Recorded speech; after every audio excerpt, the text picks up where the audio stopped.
There's also a substantial amount of concern both within Russia and China of what is being referred to as vaccine nationalism. Hello, everyone, and welcome to Caveat, the CyberWire's Law and Policy podcast. I'm Dave Bittner, and joining me is my co-host, Ben Yellen from the University of Maryland Center for Health and Homeland Security. Hello, Ben. Hello, Dave. On this week's show, I have a story about police foundations buying hacking tools for local law enforcement.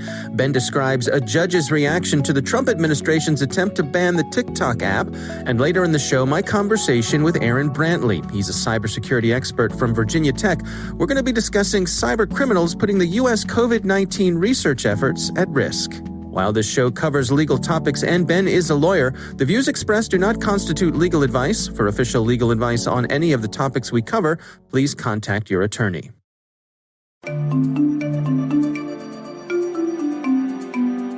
Today's program is made possible by the Hewlett Foundation Cyber Initiative.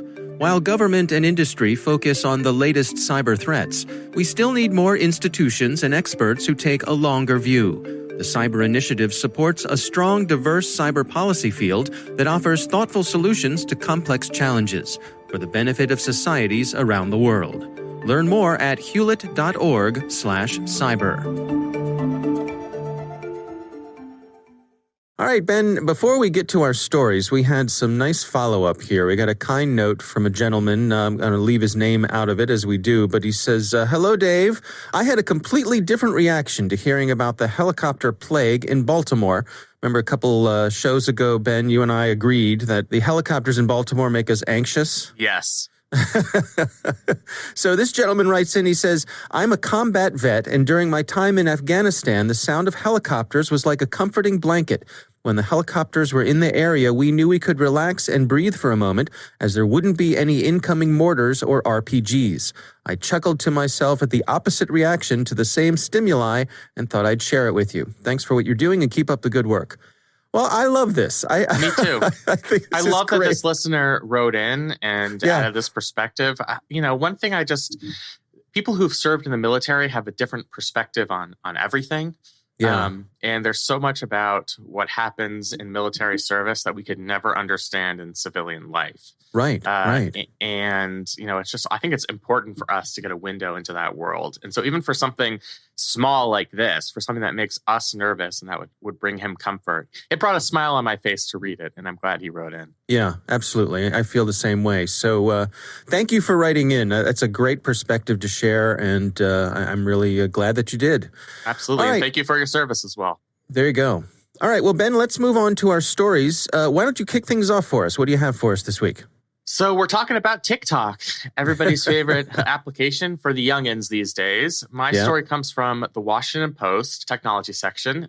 Judge suggests Trump administration overreached in TikTok case by Rachel Lerman. So as you might remember, the Trump administration back in early August issued an executive order seeking to ban TikTok in the United States. The authority to do that comes from a federal statute. It is called the International Emergency Economic Powers Act. Once there has been a declared international emergency, the president can declare some sort of action, some sort of economic or political sanction on overseas entities. And as long as there are 45 days notice, then that action can take effect. So there was a declared emergency back in 2019 as it related to insecure communications from overseas adversaries like China. So this executive order was set to go into effect over the past couple of weeks, and TikTok has been granted a temporary reprieve because the judge here issued a preliminary injunction, meaning the judge is at least willing to hear the merits of TikTok's lawsuit against the federal government. And their lawsuit contains a lot of elements. There are two that I think are worthy of focusing on. One is that there's an exception in the International Emergency Economic Powers Act that the president cannot ban personal communications.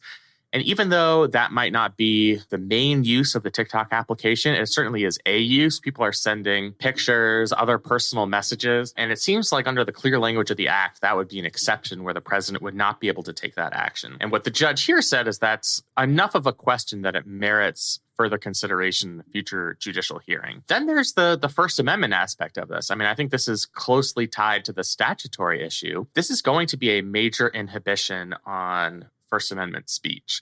This is an extremely popular application. It's a way people communicate both domestically and internationally. So putting any type of restriction on this application is going to have a profound effect on free speech rights. That might be justified if we're dealing with some sort of international menace and if the security interests are sufficient. But, we don't know if the remedy here of the sanction is sufficiently tailored to protect First Amendment rights. The judge didn't touch on that in this narrow opinion that he issued this weekend. But I think, now that he's issued this preliminary injunction, we're going to go further into the judicial process. I think that's going to be a key issue as well. There are other sort of tertiary factors at play here. There are due process arguments. Did TikTok have enough of an opportunity to challenge this case within this 45-day time frame? There are other potential statutory and constitutional issues, but those were certainly the two issues that caught my eye. So this is the judge saying, not necessarily saying I agree, but saying that I think this is worth a conversation. Yeah, so a preliminary injunction means that the judge has enough evidence that the moving party could potentially win on the merits.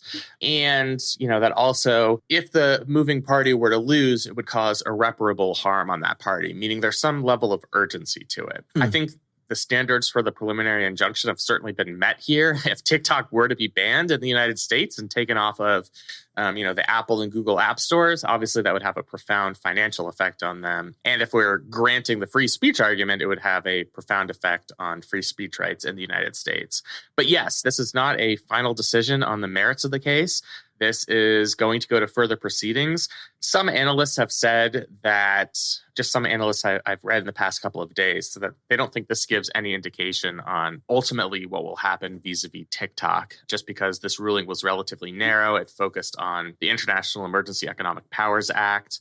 So it's possible that when this is heard in this court, which is in the District of Columbia, and other federal courts, when they do reach the merits of the case, they'll come to a different conclusion. But it's sort of a judge standing on a hill, holding up the stop sign as the Trump train, so to speak, moves towards banning this application in the United States. The upshot of all of this, I know I use the word upshot too much. It's one of my favorite words. The result of all of this is you can still download TikTok in your app store and you can still use it. And that's because of this preliminary injunction that was released this past weekend. I guess I'm struggling to understand, let's say they do ban TikTok. There's no shortage of other social media apps out there. So I guess I'm having trouble understanding the First Amendment issue. These apps pop up, like a game of whack-a-mole, right? And in other words, there's no shortage of ways for people to communicate with each other online. Yeah, so there are a couple of points there. First, there's a separate First Amendment issue related to code. So code is considered First Amendment protected expression. Companies run the code. So when you're forbidding a company from using the code that is produced, that is a content-based restriction of speech. And courts look very disfavorably upon that. In terms of the suppression of speech generally, I think you're right. There are a lot of alternative applications. And, you could consider this more of a time, place, and manner restriction instead of a content-based restriction. In other words, they would just be banning the entire application. They wouldn't be banning a certain type of speech. The problem is, if you think about an analog to this in the non-digital world, let's say rallies were frequently held in one widely visible town square. This is where, people held major political rallies, political protests. If you banned protests in that square, yes, there would be different areas for you to express your political opinions, your First Amendment rights, but it would diminish your voice in a sense, just because that was the one area where people were going to be voicing their political opinions and political protests. And so that's kind of analogous to what's happening here because it is such a popular application and people are using it for personal communications. I think judges are putting a more watchful eye on the free speech implications. Again, that was not an aspect of this particular ruling, but it's certainly going to be at issue in the case, largely because of the prevalence of the app. We were talking about a messaging app that nobody used. That consideration might be different. But we're talking about one of the most popular applications in the world. And so I think that will weigh heavily in these cases. All right. Interesting story. My story this week, once again, from Joseph Cox over at Motherboard. Welcome back to the Joseph Cox Show. We really do need to send him a fruit basket or something. Yeah. Ask him what he wants for Christmas this year. That's right. We'll send him an Xbox. So the article is titled, "A Police Charity Bought an iPhone Hacking Tool and Gave It to Cops." This fascinates me here, Ben. This is something you and I have talked about. This notion, I don't know, these sort of end arounds. Let me describe the story here. So in San Diego, there's a San Diego Police Foundation, which is an organization that they get donations from individuals. They get donations from corporations, and sometimes they get big donations from corporations. And that's to help the police with a variety of things. Now, I don't know about you, but I guess the first thing I would think of in my mind would be a police foundation would be there to help police with maybe expenses if a police officer got hurt on the job, or maybe if a police officer lost his or her life on the job, that maybe the foundation would be there to help support the family. Sure. Get someone back on their feet, that sort of thing. And I suspect that that's probably something that this foundation does. Absolutely. But in addition to that, this story is about this particular foundation. They bought the San Diego Police Department a Gray Key, which is a device that hacks into iPhones. It unlocks iPhones, a device we've discussed here before. This is an expensive device, not only expensive to buy, but expensive to maintain. It's about $15,000 to purchase the device, and I believe it costs the same per year to keep it up and running. Which for a professional device is not a crazy amount of money, but we're not talking about chump change here either. What's fascinating to me is this sort of end around, because what this does is it makes the acquisition of that device off the books. The police don't have to go and justify this in their own budget. Right. And even beyond that, there's no competitive bidding process, no request for proposals. So even from a cost basis, you'd think that that's also kind of an end around. Yeah, that's interesting as well. What is your take on this? I guess before we get to that, there are some civil rights organizations that are taking issue with this. So they're saying this is not an appropriate way for police departments to gather up the tools that they use. What's your take here, Ben? So there are a couple of I think potential big issues here. The one that's highlighted in this story, and I think is extremely worthwhile to discuss, is that these private foundations are funded frequently by large corporations. These seem like inconspicuous charitable donations. But when you start to see a story like this, I think that's going to put a lot of skepticism on corporations that are deciding to donate to these types of funds. I'm sure Target, for example, and they're one of the companies mentioned in this story, didn't think it would be bad public relations to donate to a police foundation. They probably thought that money was going to be used for one of the purposes that you mentioned. Now, after this story and others like it, there's going to be skepticism on what exactly these foundations do and what specifically they're going to be paying for. And the corporations who are funding these organizations are going to have to be accountable for those decisions. It can be an effective political tactic to put pressure on companies who finance organizations like this, because people do vote with their dollars. And if enough people are skeptical of a company's decision to donate to a fund like this, that can have an effect on their bottom line. People might decide to shop at a different store besides Target, and they're going to be concerned about that, especially as we're in a period where there is skepticism towards police power and the use of these pervasive surveillance techniques. So I think that's a very important aspect of it. I know I always talk about democratic accountability on this podcast.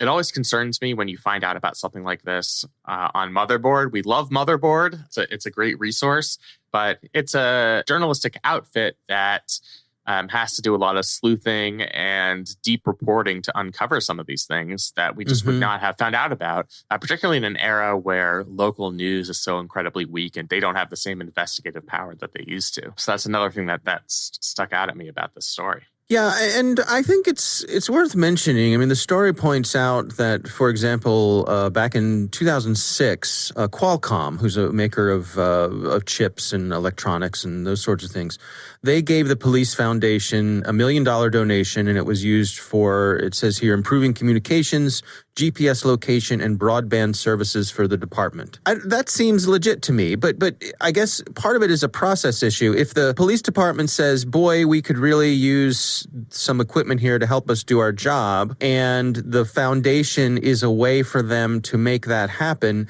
and it's all done out in the open, and, the request is made, it's a reasonable request, this is a way to have that happen, to have it happen more quickly than what happened through the regular budgeting process. I guess I can understand it. Absolutely. And I think we've talked about on this podcast many times that you can never delegitimize the need of law enforcement, particularly as we're seeing an uptake of violent crime in cities. I mean, they want all of the tools they can possibly get their hands on to increase their conviction rate, to make sure they're prosecuting violent criminals. So you always have to keep that in perspective. This particular tool is more invasive than most surveillance tools just because it can break the encryption of an iPhone. So that's an incredibly powerful ability to have for a local police department. And so I think it merits oversight and skepticism, which you don't get when it's basically just a nice big Christmas gift wrapped in a beautiful bow given to the police department by this foundation. Right. Is the answer here transparency, that these sort of purchases have to be out in the open? Yeah, I mean, I think the answer is almost always transparency. It's always better when people can look under the hood and see exactly what their elected officials are choosing to do and choosing to purchase, and the policy decisions that their elected officials are making, because then, people could make informed choices as to whether that's the direction they want their government to take. And I don't think you have an opportunity to make an informed choice if you only find out about this after an investigation by Vice and Motherboard. And it's something that, as you mentioned, is completely off the books. So, yeah, I mean, I think it's always better to be transparent in these situations, especially, if you're going to get to a point where you have to justify the use of this technology. It's much easier to justify it if the public's been made aware of it, there's been some level of public debate, if it's part of the standard procurement practices and other government practices that take place at the local level, rather than, having this uncovered in a news story, which I think rubs people the wrong way for good reason. Yeah. And it's different when it's taxpayer money, right? I mean, it's a different type of accountability. Right, exactly. I mean, when it is taxpayer money, you do have your democratic mechanisms in place. If I am a San Diego resident and I don't like how the police department is using my money to purchase grayscale technology, then I can vote out my local prosecutor or mayor or city council member. It's hard to do that when it's coming from a private foundation, and it's something that you wouldn't know about absent good journalism. So, I think that's really the moral of the story here. Yeah. All right. Well, those are our stories for this week. We would love to hear from you. We have a call-in number. It's 410-618-3720. You can call and leave a message, and we may answer your question on the show. You can also email us. It's caveat@thecyberwire.com.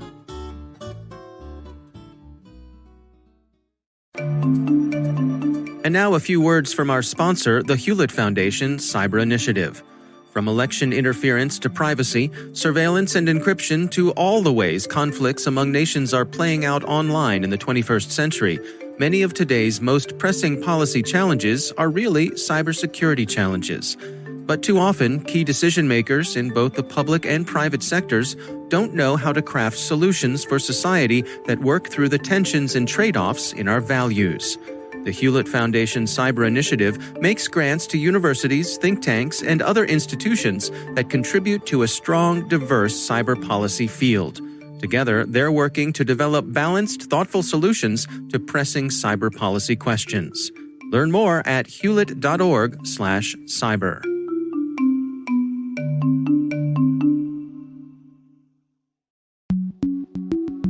Ben, I recently had the pleasure of speaking with Aaron Brantley. He's a cybersecurity expert at Virginia Tech, and our conversation centered on the possibility that cyber criminals could be putting U.S. COVID-19 research at risk. Here's my conversation with Aaron Brantley.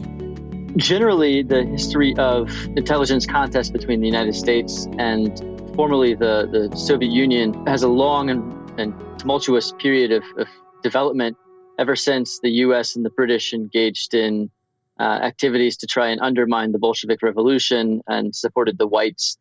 Since that time, there's been little love lost and a lot of lacking of trust between the two different nations.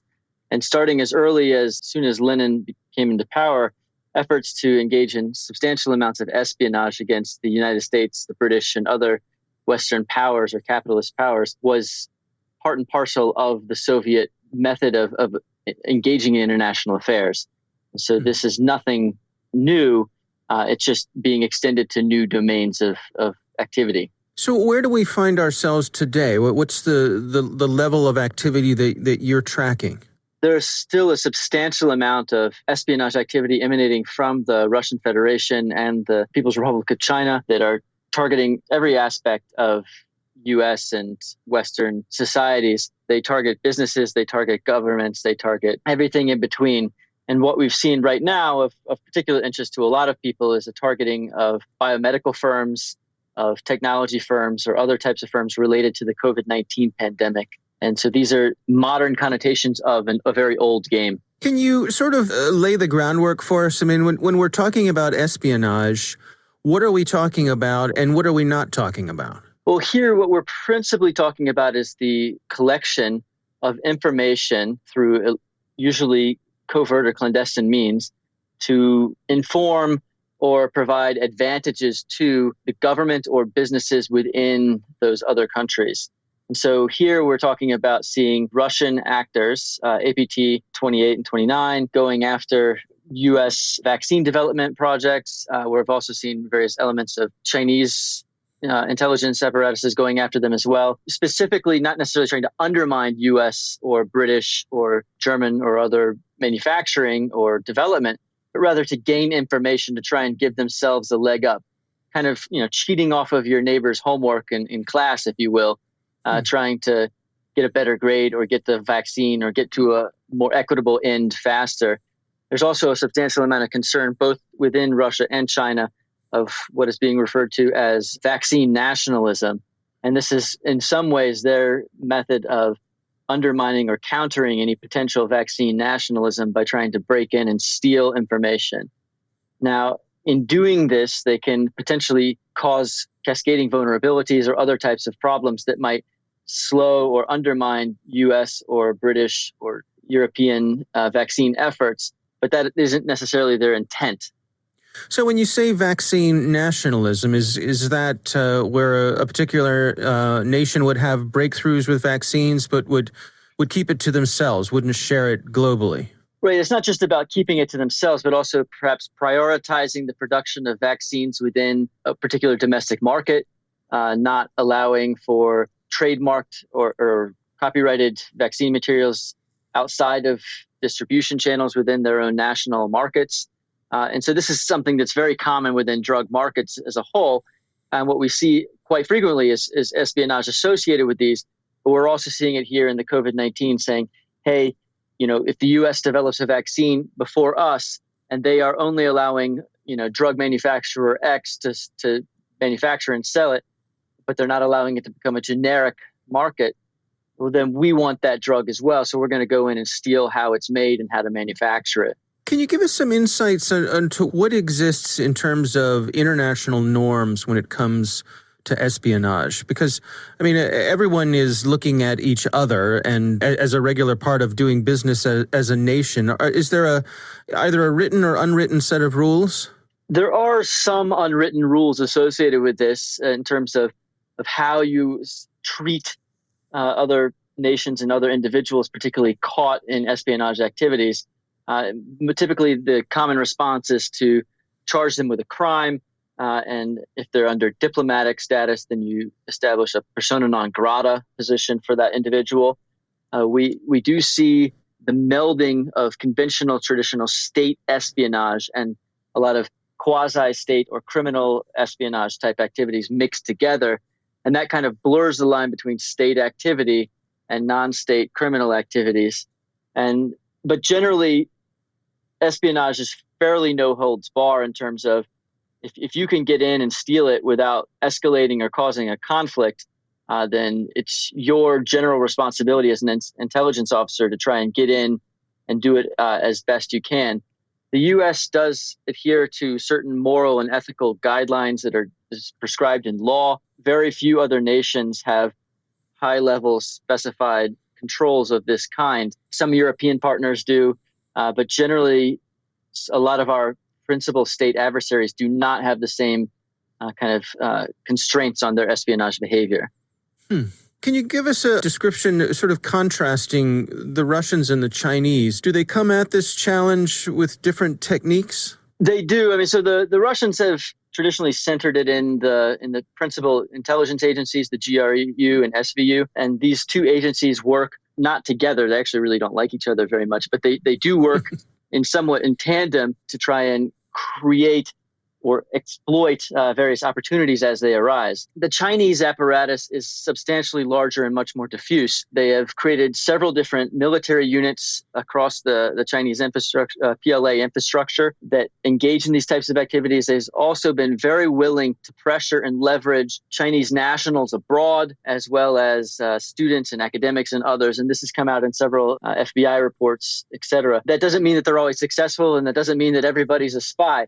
But that's been their modus operandi for quite some time. You know, we see all these reports talking about disinformation campaigns, particularly coming out of Russia, as we're heading towards our election here. Is that under the umbrella of espionage, or is that a different effort? So that is part and parcel, actually, of their espionage apparatus. And it has been so since before the Soviet Union.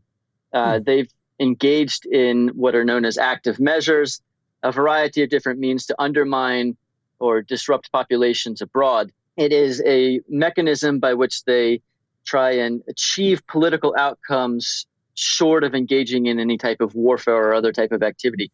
In conventional Russian and Soviet military thought, this is essentially a politics by other means, or engaging in some sort of struggle against outside forces. And this is ongoing. It's the current reports out of the ODNI and the rest of the intelligence community indicate that active measures by the Russian Federation are still ongoing, although likely not as substantial as they were in 2016 in terms of their impact, but they definitely are ongoing. How much has the shift to everything being online, to this interconnection that we have now, that we did not have decades ago, has that leveled the playing field when it comes to espionage? Has that made it easier for some nations? I would suspect that the level of investment that they'd have to make has probably gone down. Is that an accurate assessment? So in some ways, there is a level of return on investment in terms of they save money in terms of not having to put human assets in the field necessarily as much. Although actually in reality, what we are seeing is we're seeing almost the same number of human assets, plus in addition to that, cyber exploits and other types of things going on concurrently. Early in the 1990s and in the early 2000s, as the internet and cyberspace was expanding, it was referred to somewhat as the golden age of intelligence.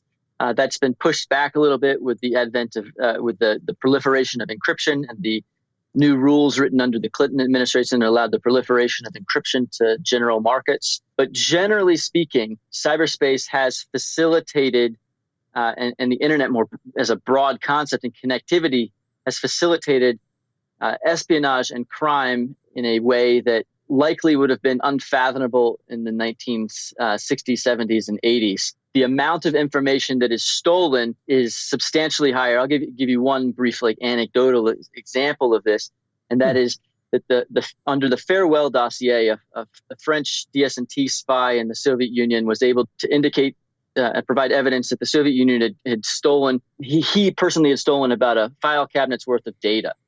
When the Chinese broke in and stole information on the F-22, they stole documents the equivalent of filling dump trucks all the way from the Pentagon to Baltimore Harbor. And so there's the volume of information, the level of information is just substantially higher. And the quality of information is also higher, whereas you might have had to have exploited one individual human source or might have tried to steal specific documents or undermine one particular news story or something like that. Now we have the ability to break in and take entire troves of information or entire volumes of content simultaneously that might have been distributed in multiple different file cabinets or other places prior to the internet. You mentioned encryption. What's been the development of countermeasures? Has there been an increase in sophistication there as well? The countermeasures to intelligence are growing in terms of encryption is one of the best ways to prevent data at rest in particular from being stolen or being used or manipulated. When data at rest is not encrypted and it is taken, then that obviously leaves it open for prying eyes. But when it is encrypted, it allows it to at least have a measure of security. It doesn't mean it's not going to be stolen. It just means that it's going to be harder for somebody to break into it and read it or use it. Other countermeasures are simple things such as the Department of Defense now allows every single user within the department to see when an email is originating outside of the department. And it gives a little banner and it deactivates all of the links associated with that email. And those types of small behavioral changes within an organization really have profound effects, particularly when you consider IBM reports coming out within the last decade that suggest that upwards of 90% of all major cyber incidents occur with human users clicking on links or some sort of insider threat activity. By shifting the psychology of individuals away from these types of behaviors of clicking on links reflexively, we are not only elevating the security, but preventing attacks such as phishing attacks or other types of things as well. Do you have any speculation of where things are headed in terms of the trends that you're tracking? Are we any suspicions of what the future holds? I think there's several different ways that this is all going to shake out. One, I think that general cybersecurity mechanisms are going to become much more robust. We've seen through the DARPA Grand Challenge and others that products are coming out with AI embedded in them that are able to identify and patch systems on the fly. And these are going to become very helpful. I think we're also going to see behavioral changes in organizations where they limit link clicking through notifications of outside emails and other types of behavioral changes. We're also going to see increased prosecution of cases as well. But I think that the real challenge is not necessarily national governments or businesses at the larger scale, but rather individuals, human rights activists, and others who simply are unable to compete or participate in these large cybersecurity endeavors. And they are going to continuously be the victims both of states, espionage, and other types of activities. I think that what's really important to know is that moving forward, as we all move to our remote and online lives, the number of estimated cyber attacks against individuals is increasing. Every major corporation that engages in cybersecurity assessments has noted this fact. And engaging in robust digital hygiene moving forward is a basic minimum step that we can do to combat these efforts. All right, Ben, what do you think? First, I love the history of espionage in the United States. Not often we get a history lesson going back to the Russian Revolution. It's certainly a history that I wasn't particularly familiar with. I also thought that, not that he was pushing back, but he kind of questioned your premise that this is a cheaper type of warfare, so to speak, that it doesn't require the amount of resources as conventional warfare. And what he seemed to say is that it actually is very resource intensive. And, some of our adversaries have to devote a lot of manpower and money to engage in these espionage tactics. And, that means that they're going to have to get a payoff, whatever that is. So, when we talk about election interference, it's sowing chaos in our democracy, which the Russians think that they can use to their geopolitical advantage. When we're talking about COVID cures, you get into some very difficult moral and ethical issues. Obviously, we want people to have protected intellectual property rights in their whatever COVID cures, therapeutics, or vaccines that they're developing. But from a foreign adversary's perspective, everybody's trying to solve the same problem here. So I am almost not more sympathetic, but I can at least understand those types of espionage efforts more than some of the others that he talked about historically. I still think it's morally wrong and a violation of international law. But I just thought that was an interesting aspect of it. Yeah, for sure. All right. Well, our thanks to Aaron Brantley from Virginia Tech for joining us. Thanks to the Hewlett Foundation Cyber Initiative for supporting this week's show. You can learn more about how the Cyber Initiative supports a strong, diverse cyber policy field that's working to develop thoughtful solutions to complex challenges for the benefits of societies around the world at hewlett.org/cyber. That is our show. We want to thank all of you for listening. The Caveat podcast is proudly produced in Maryland at the startup studios of Data Tribe, where they're co-building the next generation of cybersecurity teams and technologies. Our coordinating producers are Kelsey Bond and Jennifer Iben. Our executive editor is Peter Kilpie. I'm Dave Bittner. And I'm Ben Yellen. Thanks for listening.